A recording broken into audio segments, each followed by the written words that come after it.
USAA knows dynamic duos can save the day, like superheroes and sidekicks or auto and home insurance. With USAA, you can bundle your auto and home and save up to 10%.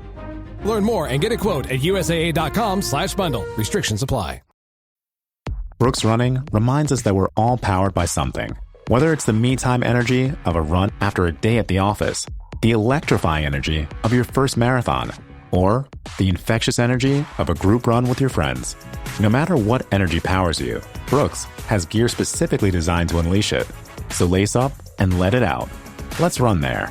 Visit brooksrunning.com today to learn more. New Icy Hot. Nighttime recovery. Relieves pain at nighttime while your body recovers. Icy Hot. You're so back. Does it ever feel like you're a marketing professional just speaking into the void? Well, with LinkedIn ads, you can know you're reaching the right decision makers. You can even target buyers by job title, industry, company, seniority, skills. Wait, did I say job title yet? Get started today and see how you can avoid the void and reach the right buyers with LinkedIn ads. We'll even give you a $100 credit on your next campaign. Get started at linkedin.com/results. Terms and conditions apply.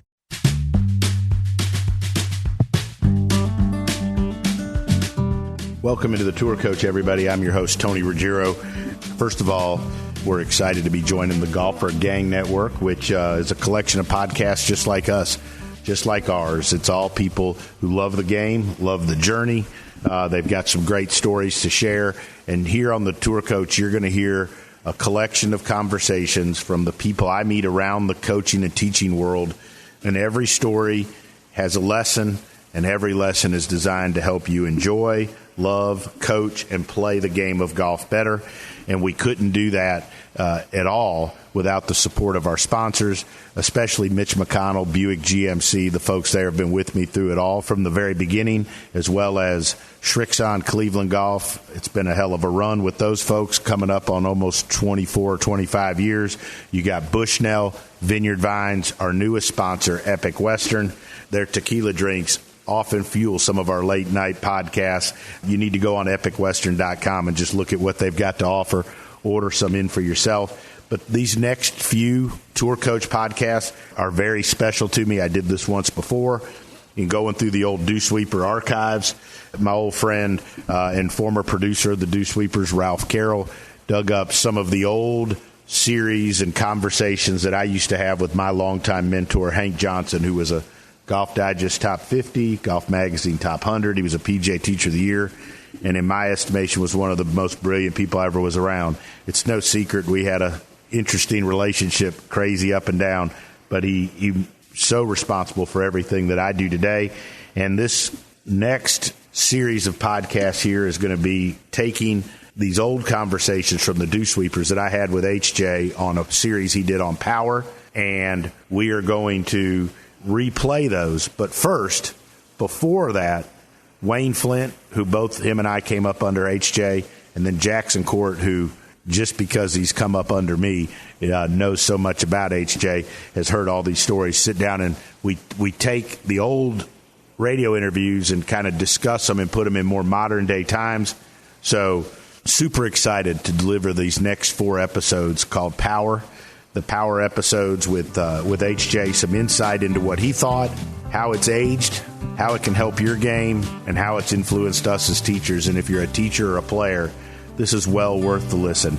Once again, thanks to all our sponsors. Excited to be part of the Golfer Gang Network.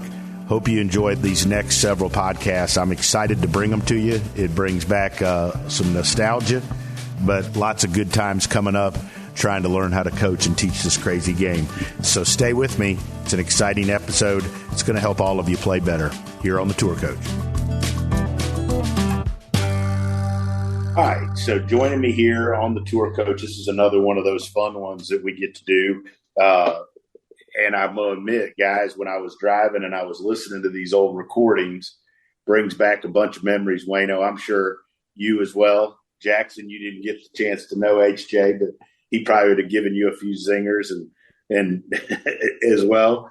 But our good friend Ralph Carroll, who was my radio producer for 15 years for dew sweepers and on tour radio and all that.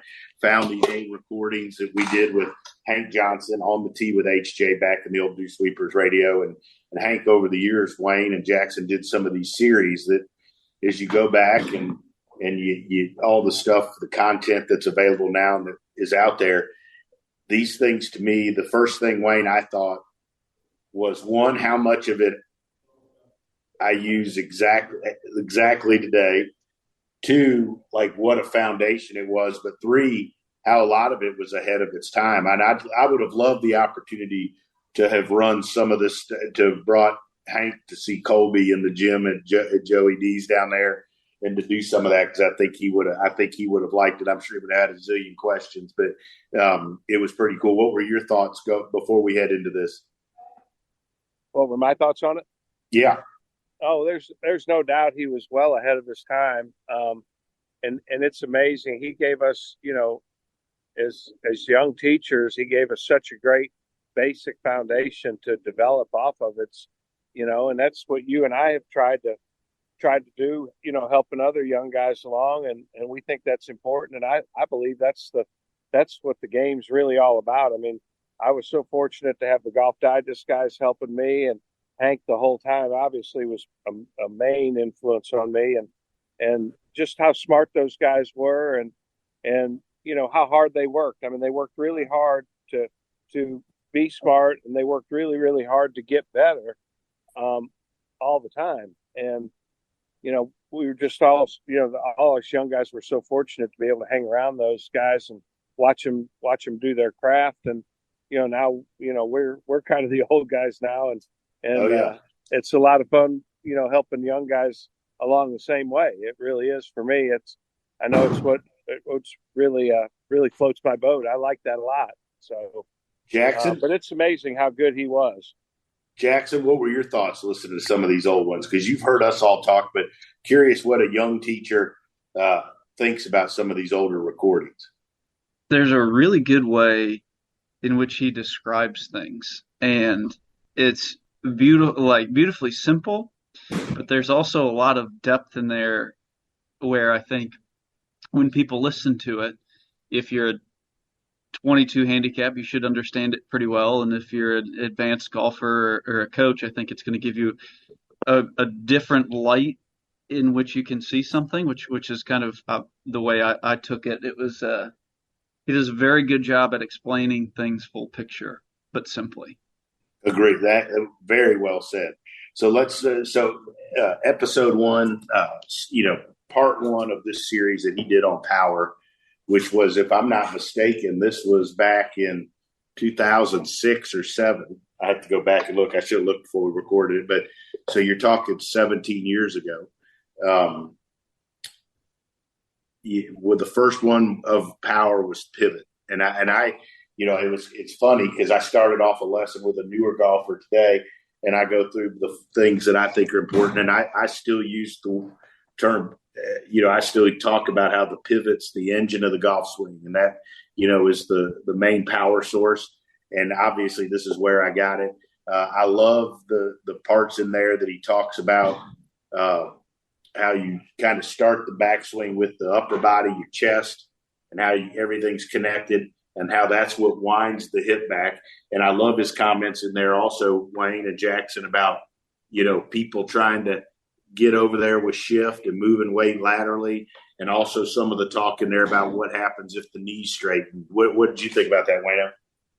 Well, it's I think it's great, and I use it every day. I try to keep the feet holding the ground, and I try to keep the front of the kneecaps very still. And he mentioned over your shoestrings. I still use that as kind of a basis of where I kind of want the kneecaps to stay, and I try to get the upper body to wind going back, and I let the shoulders, I want that to wind the chest, and I want the chest to wind the rib cage and the tummy, and then I want the tummy to kind of wind up the hips, and I want to take that as far back as I can, keeping the flex in that right knee, keeping the pressure in that right knee, and let that mass move as much as I can into that right leg at the top of the swing. So I still use a lot of those same words and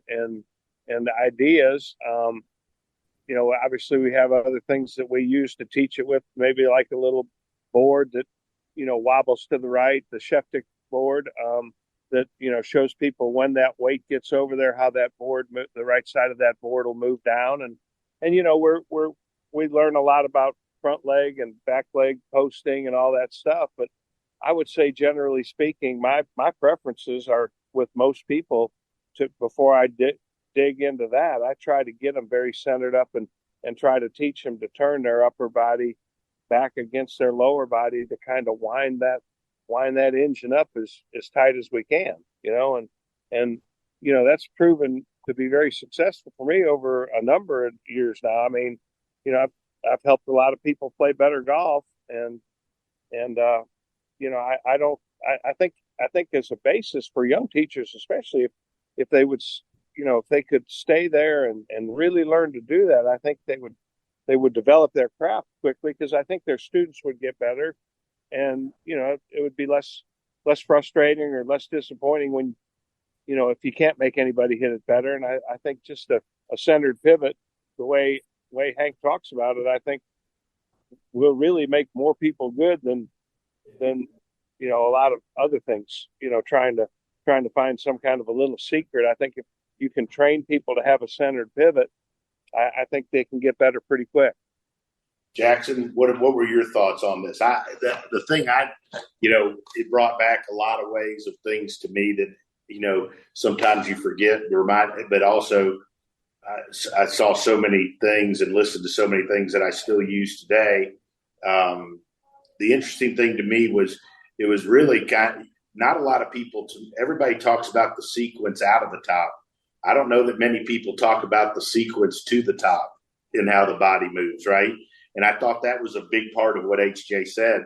And he would always, I can remember him saying to me in that shitty old building at Sandestin at the back, but like he would always talk about, you go chest, it winds up, winds the hips, and then it's the reverse coming down, right? So, Jackson, what were some of your thoughts as you listened to these? Just how he talked about setup before the pivot stuff, right? Mm-hmm. Preparing you to move well, and he didn't go into extreme detail about it, but I know he hasn't loved it just from being around you guys, but obviously the precursor to your motion and being able to set up that pivot and the connection. Yeah, and stuff too. A lot of stuff that we hear about.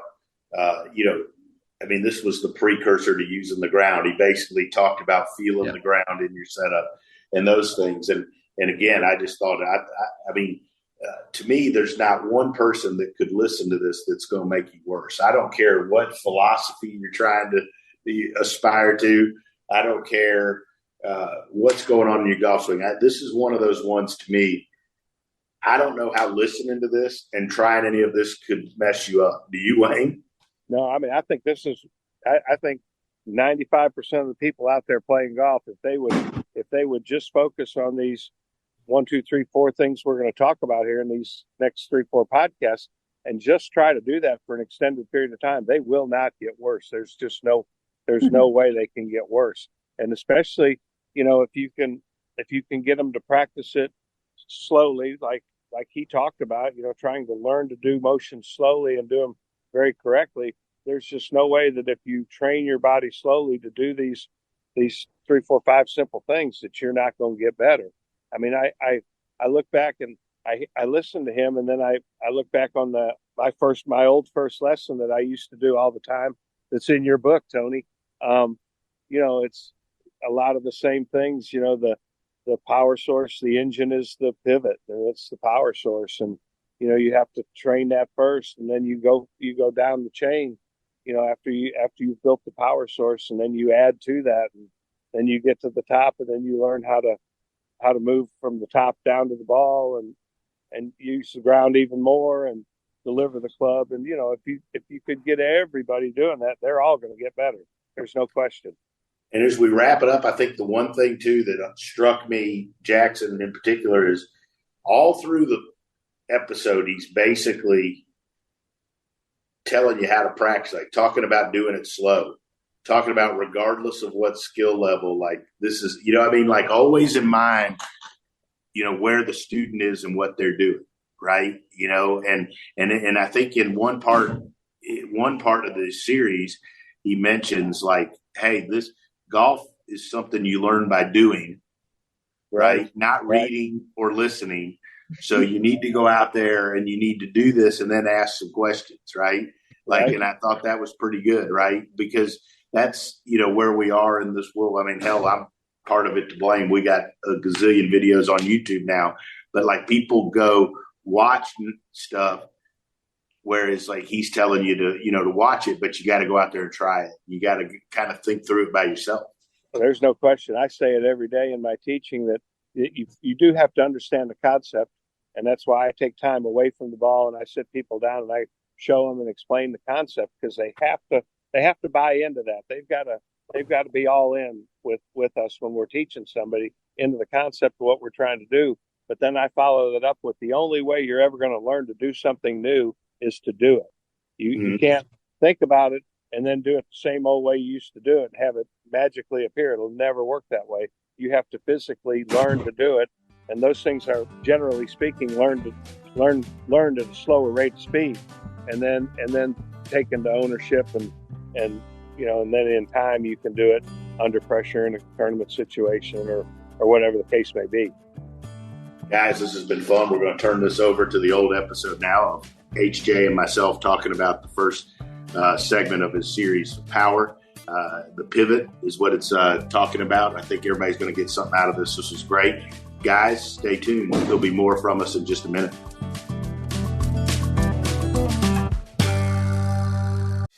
Hey, it's Paris. I love sparkly things, right? Like stars. Duh. And thanks to Hilton and AutoCamp, I just slept under them.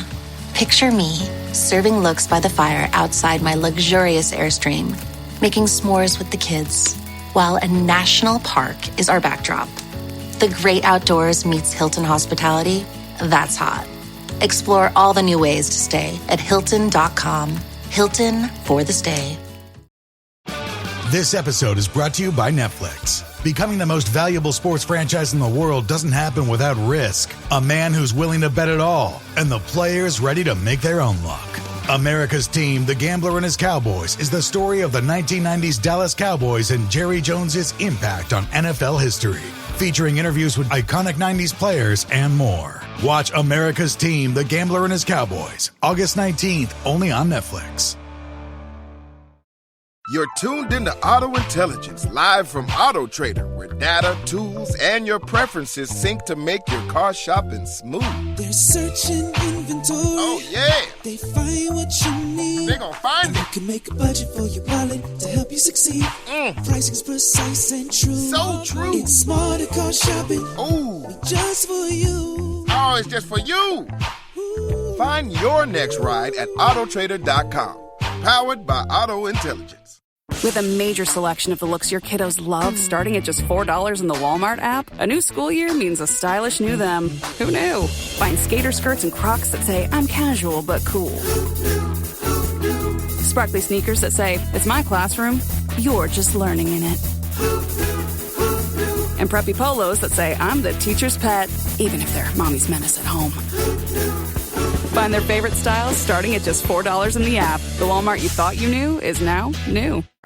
Welcome back into the Dew Sweepers, everybody. It is a thrill, as we do every week, to go on the tee with Mr. Hank Johnson, our Dean of Instruction here at the Dew Sweepers. And this week, we're going to talk a little bit about something that we have students always want to know, and that's how they can get more power. We're going to start with a first segment in a series here on Power with Hank. Hank, how you doing this morning? Tony, I'm doing really good. I hope you are. I'm doing fantastic. I'll tell you what, you just heard me say, Hank, I know you get it all the time. Boy, it's hard to find a student that comes to you that tells you they wouldn't like to hit it a little further or have a little more power. Well, even if they don't tell you, they want it. And the game is certainly going in that direction. Golf courses are getting longer and longer and longer. So just a fact of life that you got to get as much power out of your game as you can. You know, Hank, the thing I like about this is the first segment in a series. And as always, there's no magical pixie dust here that's being given out. This is going to start a series to kind of help people know the process and the things that they have to do in their golf swing to help generate power? Well, that's the goal, Tony, and we're going to break it up into little small pieces so that hopefully our listeners can learn it as they go along. Well, let's go ahead and start with today. I believe today's first segment, we're going to talk about the windup. Yeah, the pivot or the turning motion of your body is really the motor of the swing. It does all the work. It's where all the big muscles in your body are, and you have to learn to properly use that so that your swing has a big engine. And that's going to be the context of our discussion today. Well, let's go ahead and talk about that power source and what happens during the backswing. Well, your pivot or your body turn is really made up of four components: your feet, your knees, and your hips and your shoulders. And you certainly can turn those back and through and create motion, and that will create a certain amount of power. But the key to really maximizing your power is to learn to create coil or elastic loading in the big muscles of your body, and those muscles are in your upper legs and your hips and your trunk. So we're going to talk about how you can elastically load the big work muscles in your body to create a more powerful pivot than you would if you were just turning back and turning through. So if I'm visualizing this correct, Hank, one of the things people ask, or you see people that are really trying to wind their hips or they move their legs during the backswing, that type of motion actually reduces your power because you're trying to wind your upper body up against your lower body. Well, it increases motion, but it decreases coil, which is what we're going to try to enhance. Now, if you just think about shooting a bow and arrow, you hold the bow still, then you pull the string back, and pulling the string back bends the bow or loads the bow, stresses the bow, creates resistance, and therefore loading in the bow so that when you let the string go, it shoots the arrow. Now, if you pulled them both back, you wouldn't create any loading, and when you let the arrow go, it wouldn't go anywhere because you don't have that power stored up to release in the forward movement of the arrow. The same is true with your golf swing. Now, you want to create resistance with your lower body going back. So your feet hold the ground, your knees need to stay as still as they possibly can while you wind up the upper part of your trunk, your shoulders, and your chest against that resistance. And that stretches all the muscles around your core, and that's why there's so much emphasis on core stability now. You have to be able to keep your core still in order to do this. But it's a matter of creating motion against resistance so that you develop elastic loading in the big muscles of your body. One of the things that's going to be on the website or is on the website about this segment, Hank, is about that it's critical to start from a balanced and centered address position. If you wouldn't mind, just talk about that for a second and its importance. Well, any athletic movement that requires you to be ready to move in any direction, I would consider to be a three-dimensional sport because you don't really know which direction you're going to have to move in. And golf is a three-dimensional motion because the club starts in front of you along with your arms. It swings around to the right and goes behind you, and then it swings back out to hit the ball, and it swings around your body again to the left. So the motion of the swing is upward, inward, and backward going back, all three dimensions, and then going forward it goes down and out and through. So you got to be braced so that none of those motions pull you off balance. Now, if you just think about an athlete in any sport, they are in a ready position, centered. Their feet are ready to move in any direction. Their knees are flexed, their butt's out, and their head and the chest are up, and they're ready for action. They're not favoring any direction. And one of the drills that we use is to have a golfer get in their address position and close their eyes and try to feel that centered position to get in a position where if you wanted to spring yourself straight up in the air, you could do that. So you're not leaning in any direction. If you talk about the backswing, Hank, and you talk about elastic loading in the backswing, how much should your hips rotate, and does the right knee straighten at all? We get a lot of questions that ask that type of question as people want to get the club all the way back to parallel and to go further down that line. Do you gain anything by being able to get the club all the way back to parallel? Well, I think the thing to remember is the position at the top of the backswing is pretty much dictated by the flexibility of the player. And you can get the club farther back and make a longer-looking swing, but it may not be nearly as powerful or nearly as efficient. So the ideal would be to go back as far as you can go, given your flexibility, without giving anything up. Now, you want to hold your lower body as still as you can, and since you're turning toward your back leg, actually turning over your back leg, your right knee is a critical factor. My preference is for it to not move at all.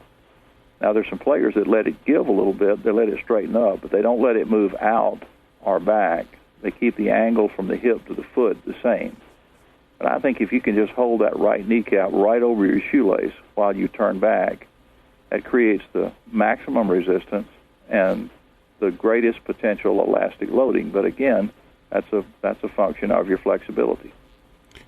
What about the idea of shifting your weight and whether there's any lateral movement or shifting of the hips in the backswing? Well, again, it's a matter of preference, but if we're talking about just the potential for power, and you believe that the golf swing is a rotary motion, as I do, and I know you do, then any lateral shifting decreases the efficiency of the motion. So I think you want to keep your hips right between your feet.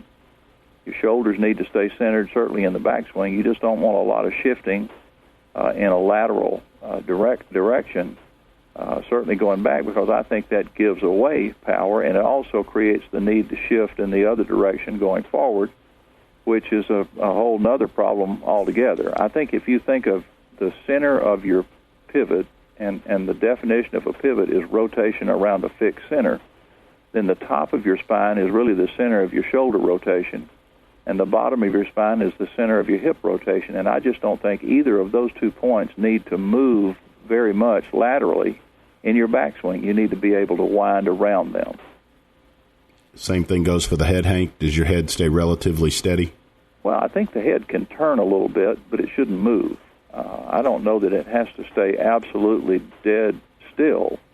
It can rotate a little bit with your shoulders if that lets you increase your shoulder turn, but it shouldn't move into a different location. Another question along these lines, Hank, that we've had here into the Dew Sweepers is when you get to the top of your backswing or when you get to the end of your range of motion at the end of your pivot, where should you feel the weight on your right side? Is there a place that you can tell when you're all the way wound up, you can feel where the weight or the pressure is? Well, there's definitely a buildup of pressure under your right foot. But I think it's probably a misperception to say that the weight has really shifted that much towards your right foot. You don't really relocate a lot of the weight, especially in the center of your body. Now, if your chest is turning to the right, if it's turning over your back, knee, and leg the way it should, then the upper part of your body, the mass of that is going to relocate the center of gravity of your body to the right.